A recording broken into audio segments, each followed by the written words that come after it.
बच्चों जो पहले वाला पार्ट था उसमें हमने देखा था कि इसकी जो शासन सामाजिक व्यवस्था थी वो हमने देखी थी बेल्जियम की।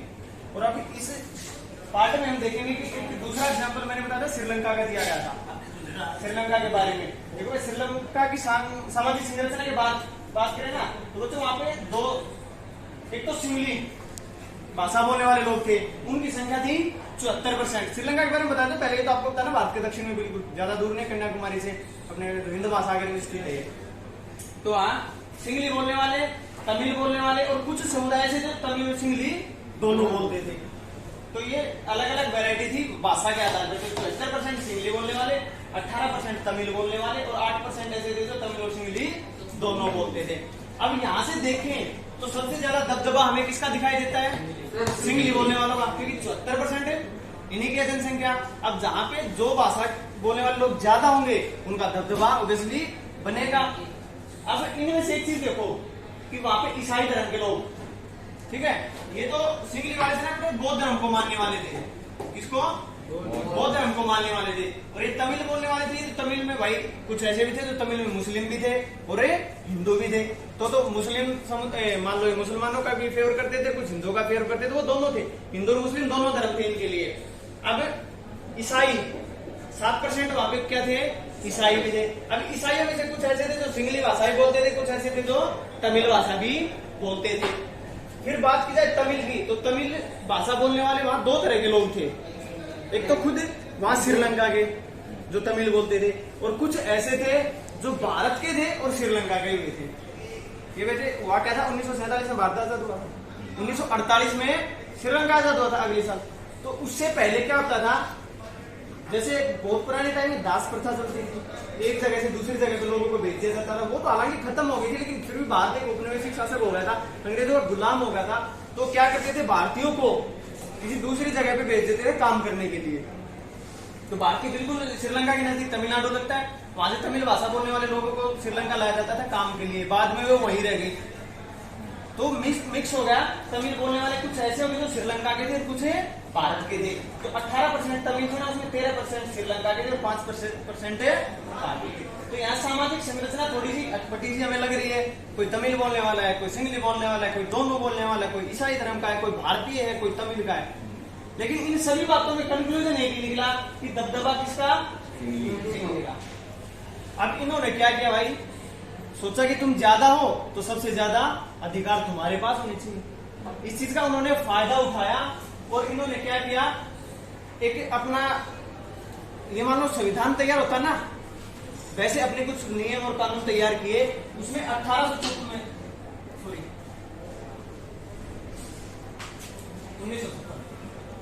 1956 में क्या किया, सिंगली जो उनकी भाषा थी उसको राजभाषा का दर्जा दे दिया। ठीक है, ये हमारे राष्ट्र की भाषा है। फिर उन्होंने कुछ नियम बनाए, उसमें क्या किया, विद्यालय होते थे, कॉलेज यूनिवर्सिटी, उनमें एडमिशन लेने के लिए, बच्चों को पढ़ने के लिए जो प्राथमिकता दी जाएगी ना, सबसे पहला नंबर आएगा ना, वो किनका आएगा?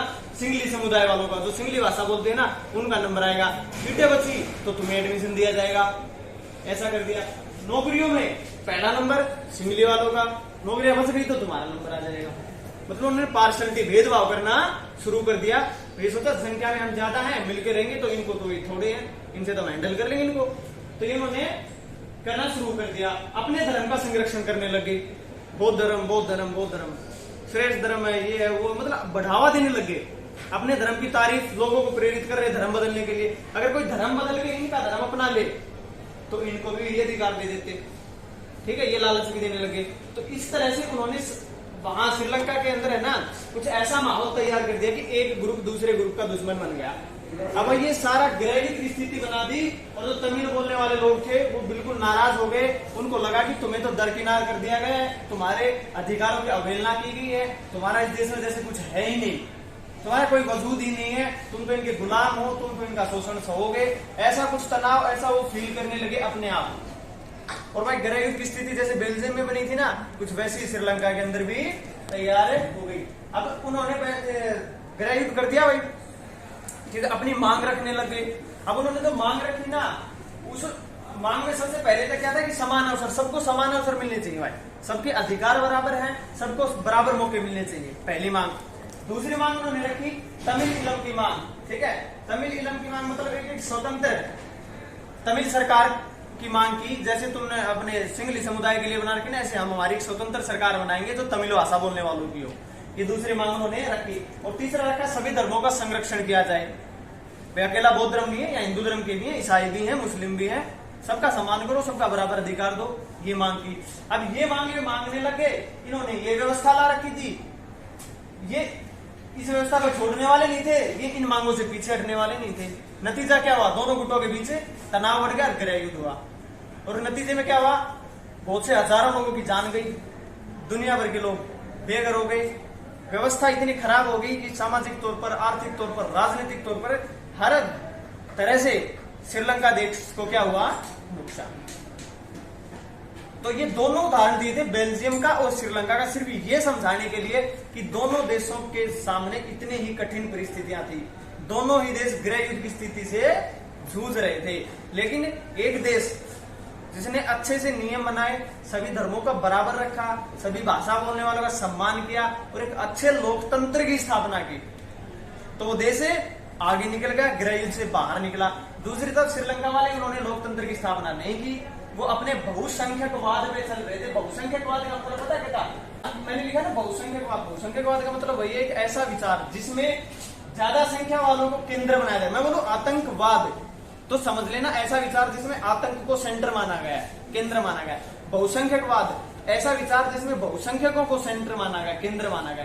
तो उन्होंने अपने बहुसंख्यकवाद को छोड़ा नहीं और अपने देश का, आप देख रहे हो, सामाजिक, आर्थिक और राजनीतिक तौर पर कितना नुकसान कर दिया। कुल मिलाकर इन दोनों से नतीजा है कि कोई भी देश हो वहां लोकतंत्र की स्थापना आवश्यक। लोकतंत्र सबसे बढ़िया है, उससे बढ़िया न तो आपका तानाशाही है, ना राजतंत्र है, ठीक है, ना बहुसंख्यकवाद है, ना अल्पसंख्यकवाद है। कोई भी व्यवस्था शासन की आप देख सकते हो, उनमें सबसे श्रेष्ठ हमारी लोकतंत्र है। लोकतंत्र आजकल मोस्टली हर देश के अंदर लागू है।